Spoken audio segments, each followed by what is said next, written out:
de suite, on continue de parler du besoin d'entraide dans ce contexte si particulier. Et David Rouxel nous rejoint. Bonjour David. Bonjour à tous. Bonjour David. Est-ce que je peux me permettre de tutoyer ? Eh bien, tu peux. Je le fais alors. Tu es le fondateur et président de Smile. Smile avec 2 I. S-M-I-I-L-E, c'est ça ? Oui, c'est ça. C'est une start-up qu'on a créée il y a un peu plus de 4 ans. Voilà, créée à Saint-Malo ? Et ouais, basée à Saint-Malo. J'ai vu ça ce matin, une start-up Malouine. Et c'est un réseau social d'entraide, de partage entre voisins. Tu l'as dit, qui a été créé en 2014. Et forcément, face à la crise du Covid-19, tu as décidé de mobiliser la plateforme pour l'entraide. Explique-nous ce que tu fais exactement. Alors effectivement, depuis la crise à laquelle on fait face, on a mobilisé l'équipe, la plateforme et la communauté. Aujourd'hui, on fait face à plus de 1000% des échanges sur la plateforme. Et l'idée de Smile, elle est assez simple, depuis 5 ans, c'est de promouvoir l'entraide entre voisins sous toutes ses formes. Donc on va partager des compétences, du savoir-faire, du matériel lorsqu'on peut, et des coups de main. Et en ce moment, c'est effectivement du coup de main très pratique qui se déploie vraiment et qui se développe beaucoup sur la plateforme. Il y a combien de participants à la plateforme, d'adhérents ? Alors, aujourd'hui, on va dépasser le demi-million de foyers inscrits. Et, 2 millions à demi-million, pardon. Ah, pardon, non, 500 000. 500, ouais, c'est ça, un demi-million. Un demi-million. Ouais, c'est ça. 500 000 français. Ouais, mais c'est énorme, c'est déjà énorme, 500 000 personnes. Alors, c'est très loin des grands réseaux sociaux américains. Oui, on est d'accord. C'est de voir comment s'empare la plateforme et les services par la communauté et comment ils sont utilisés aujourd'hui au quotidien. Et franchement, ça fait plaisir de voir qu'il y a une vraie communauté qui est créée, une vraie entraide. Les gens partagent, les gens se donnent des conseils et ça fait du bien aujourd'hui. Et très concrètement, partage, se donne des conseils. Tu parlais aussi de matériel, par exemple. Est-ce que tu peux nous donner des exemples de partage entre voisins qui te viennent à l'esprit ? Alors oui, je vais vous donner des exemples assez atypiques parce que c'est vrai qu'avec la distanciation sociale qu'on doit maintenir aujourd'hui, c'est plus compliqué. Il a fallu s'adapter. Voilà, il a fallu adapter le numérique pour continuer à développer cette entraide. Alors, juste pour l'anecdote, on a lancé il y a quelques jours la vidéoconférence entre voisins. Alors, c'est tout bête, la vidéoconférence existe, mais entre voisins réels, ça c'est atypique. Et lorsqu'on est par exemple en panne pour son télétravail parce que sa connexion marche mal, ou lorsqu'on ne sait pas imprimer les attestations de sortie, là on peut être dépanné à distance entre voisins. Sur les attestations, j'ai vu qu'il y avait beaucoup de gens, petite parenthèse, qui, par exemple, on est au travail, on a une imprimante, parce qu'il y a des gens qui continuent à aller au travail. Ils en impriment 50 et puis le mettent dans le hall de l'immeuble. Ça aussi, c'est une entraide. C'est de l'abus bien social. Pardon. Non, mais voilà, ça permet aux gens qui ne peuvent pas de pas tout écrire. Non, mais tu as raison, c'est un vrai sujet parce que maintenant il y a on parle par exemple des personnes âgées ou autres qui n'ont pas de smartphone. Ouais, c'est bien hein, l'attestation numérique. Mais c'est vrai que un certain nombre de personnes n'ont pas les moyens, tout simplement, d'avoir une imprimante, un ordinateur à la maison. Et ça a été un vrai besoin, effectivement, qui a vu le jour lorsque cette attestation, a vu le jour. Et j'imagine donc, moi, j'ai pas d'imprimante, ou alors mon imprimante, évidemment, elle tombe en rade en ce moment, comme de bien entendu. Voilà. Je peux trouver un voisin qui m'en imprime, 10 sympathiquement, et qui me les glisse sous la porte. Voilà.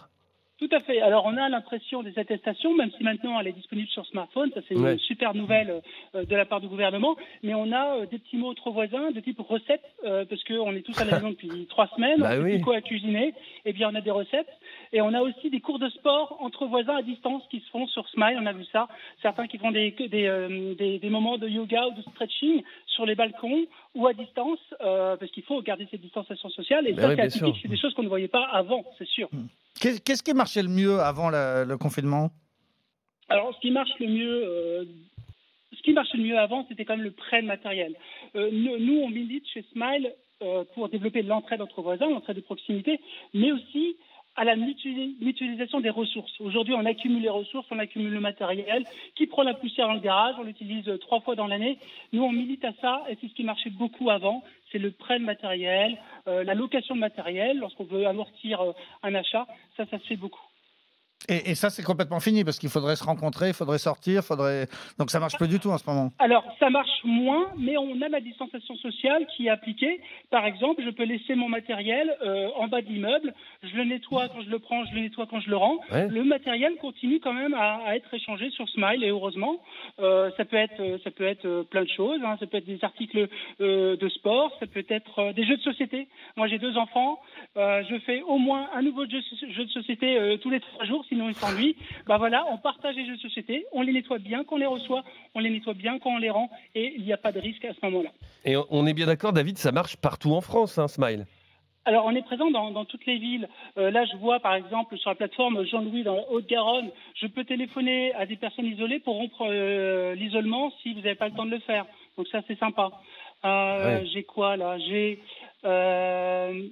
Voilà, là, j'ai Eric dans le Maine-et-Loire.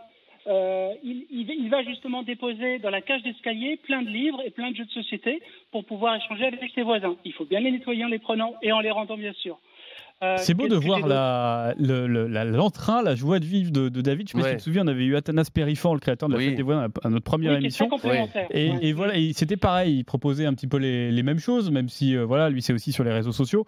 Et à chaque fois, voilà, il y a cet entrain et cette joie d'aider les autres. C'est quelque chose qu'on entend apporter de la joie, du positif. C'est aussi pour ça qu'on s'appelait Smile. D'ailleurs, le smile, le sourire. On a aujourd'hui les problèmes sanitaires en ce moment. On a aussi la crise environnementale, c'est ça aussi qu'on a créé Smile, mais il faut garder le positif, il faut garder le sourire.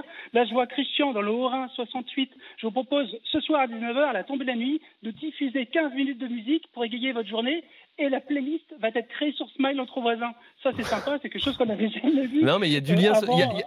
Il y a des choses très concrètes, très pratiques. Voilà, le prêt d'objets, par exemple. Et il y a ce lien social qui est super important, ne serait-ce que ce coup de fil. Celui qui se proposait, tu vois, de passer des coups de fil si vous n'avez pas le temps à des personnes isolées. Ça paraît tellement anecdotique dans le quotidien. Or, période extraordinaire dans laquelle nous sommes plongés. Mais là, ça prend une toute autre dimension. Ouais. Allez, je me permets une petite anecdote bretonne de ce matin. Allez, Thomas, anecdote bretonne, attention. Ouais. Anecdote Malouine même. Je confectionne avec amour des galettes, des crêpes sur mon Big. Je prends toutes les mesures d'hygiène, je les emballe dans un film alimentaire, je vous les dépose devant votre maison si vous n'avez pas le temps de faire les courses. Génial. Bah ça c'est la Bretagne, hein. Ça aurait pu être une annonce parue dans le Nord chez moi, quasiment. Merci beaucoup en tout cas d'avoir été avec nous, David Rouxel. Je rappelle le réseau, la plateforme c'est Smile, SM2ILE. Merci beaucoup David. Belle journée.